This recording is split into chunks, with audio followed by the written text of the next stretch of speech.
syempre mga guys, 4 na kanin talagang in-order namin dahil isa ko, 3 ng mama ko. Opo, dakras po siya for today's video mga guys. At syempre, may sabaw dahil mayroon tayong paggagamitan. Opo.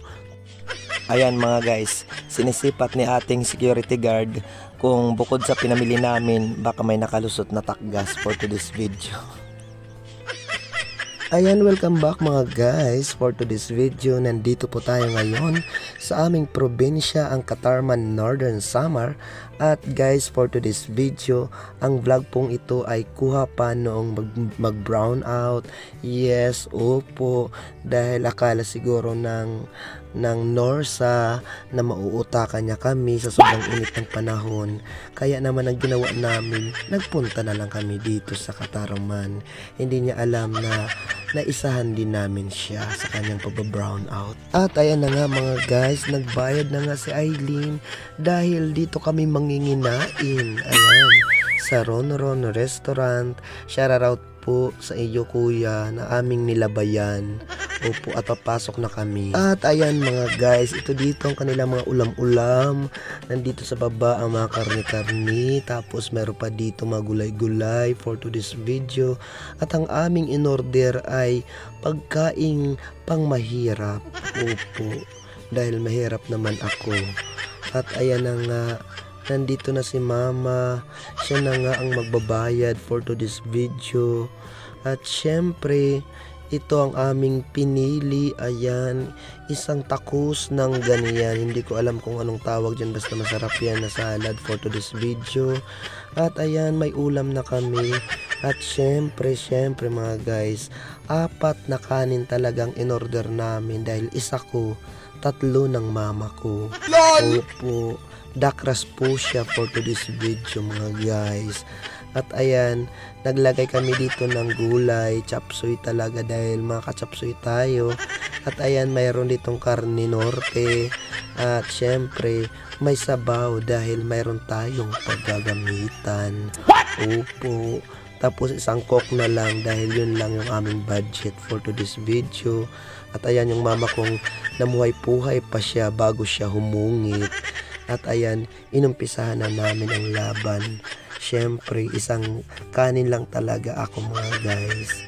At nagpadagdag nga pala tayo dito ng manok dahil napansin ko nga pala, lugi pala ako dahil yung kasama ko ay dakras for today's video.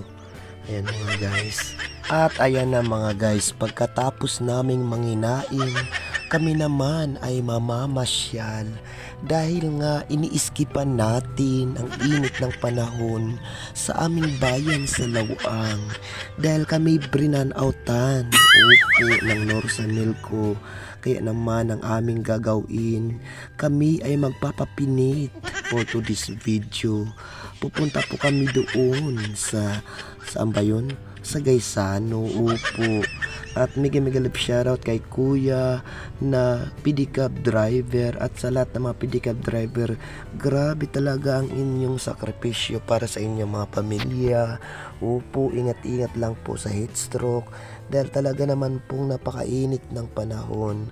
Pero guys, talagang nakakabilib po ang mga ganitong trabaho. Kaya mas pinipili ko minsan sumakay sa kanila dahil yung kanilang ikinabubuhay po ay para lang po makasurvive, hindi po para yumaman. Opo, for today's video. Kaya mega love shoutout po. Kaya madalas po talaga nagpapasobra po talaga ako kapag nagbabayad sa mga pedicab driver dahil guys, talagang iba yung sakripisyo nila. Sobrang init po talaga ng panahon. Ayun, biglang naging seryoso ang aking sinasabi for today's video dahil nga kay kuyang driver ng pedicab. At nandito na kami ngayon sa terminal ng Rawis. Ano ba yan? Rawis tuloy ang aking nababanggit dito sa Katarman. Opo. At mula dito sa terminal, sasakay naman tayo ng tricycle papunta ng aming sadya, ang Grand Gaisano Mall. Opo. At ayan, sumulod na kami sa gate. At dyan na kami tutuko sa building na yan for today's video dahil yan dyan ang sakayan papunta ng Gaisano. bababa na kami at magbabayad na kami. At ayan mga guys, biyahe na kami papunta ng Gaisano Mall at doon kami ay magpapahalahayahay. Upo, magpapapinit lang po kami at hindi po talaga kami doon mamamalayo, hindi po kami mamimili-mili ng aming mga may nag-usig na aso. Habang ako'y nag-voice over, ito talaga ang nakakainis talaga na aso na ito na mga naglalata talaga ako dito, sila naman ay sumasabay.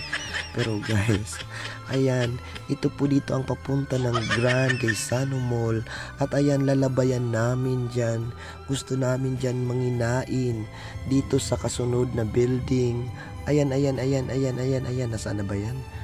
Okay, ito dito sa dulo ang McDonald Chowking. Opo, ang sabi ng pamangkin ko, Tito, manginain tayo dyan sa McDonald Chowking. At ayan, may carnival dito mga guys, baka bumalik kami dito for today's video at kami dyan ay papasok. At ayan, natatanaw na po natin ang Grand Gaisano Mall, ay Gaisano Grand Katarman pala.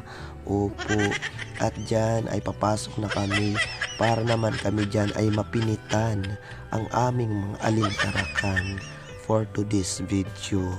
Opo, at pagkapasok nga namin mga guys, gusto ko nga maghanap dyan ng mauupuan, ng mapipwestuhan. Pero sabi naman ng mama ko, iba naman ang kanyang hinahanap. Ang gusto niya na naman ay dumaghak for today's video. Joke lang guys. Ayan, at dito kami naglibuton sa loob ng mall. May puhunan. At ayan, akyat dyan kami sa hagdanan. Mano-mano pala. Ano ba yan? Akala ko pa naman aandar. Na-exercise ang tuhod ko ah. Nerayuma ako dito. Ala mama, pili. Ang pili mama, ito may slit. Ini mama ho. Ano daw? Sige mama, ini. Uy mama. Mama, sud sini ho. At least 10% discount. Oh. Halala, ilapat la. Kaya naka 10% discount, oh. Oh. O, di ba, mama? Ayan, mga guys, yung mama ko, andun pabalik-balik siya pero wala siyang mahanap. Hindi kagaya ko. Ayan, sinimplihan ko lang. Nakadali na ako. At ayun, mga guys, nakadali na rin siya for today's video. Siyempre, nandito po tayo ngayon sa taas at ito po yung mga tao sa baba ng mall. Nakawawa talaga, nagbabaktas sila for today's video para makaakyat. At ang masaklap, kami din mamaya pagbaba namin, magbabaktas din kami.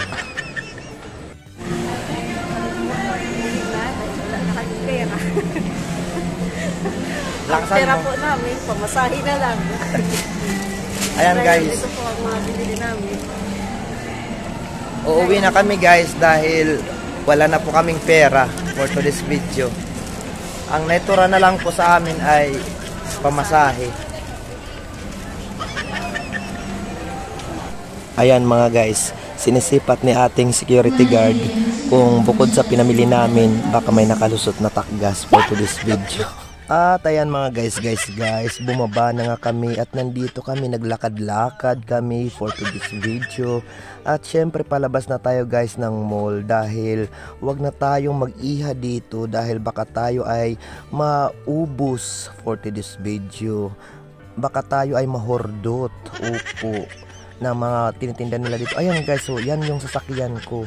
Sabi ko nga kay mama, bibilhin natin yan sa tamang panahon. O pinipilit niya, tara balikan na natin. Sabi ko naman, wag na. Sa susunod na natin bilhin ang sasakyang iyan. O akin yan mga guys. Aantayin mo ako hanggang sa makaipon kami for today's video. Ayan, syempre hindi naman masama, wala namang masama sa mangarap mga guys. Kaya lubos-lubusin na natin. Malay nyo, after 10 years 10 years talaga, isang dekada, mabili din natin yan. Ayan Mang Inasal, paalam sa'yo. Pasensya ka na at hindi ka man lamang namin nasulod for this video. Dahil ang aming puhunan ay wala pala kaming puhunan guys. Ayan, talok-putok lang ang aming puhunan dito sa programang May Puhunan. At ayan mga guys, so lalabas na po kami. At syempre itong si mama ko, nagtuturo po siya. Ang sabi ko, huwag kang magturo-turo ng kung ano-ano at baka ikaw ay mautdan ng tumarag ko for to this video. Pero syempre guys, nagtuturo po siya ng laruan para sa aming baby. At ayan, titingin-tingin kami dito dahil baka manganib ang aming mga bulsa. Ayan, sinasabi ko nga sa kanya, magtira ka ng 107 times 2 equals 214. Dahil yun ang ating pamasahe sa bus for to this video. At ayan, gusto niyang bilhin iyan. Oh, iyan pala ang gusto niya. Kasi yung malaki ang bunganga, tag 2,000 pala yan for to this video. Ayan guys, kaya sabi ko magbagong buhay na tayo. Ayan, wag na tayong bumili. Kaya naman, thank you so much sa inyong panonood sa aking vlog, sa aking mga followers. Thank you so much. Yes you. Break it down you. Bye-bye.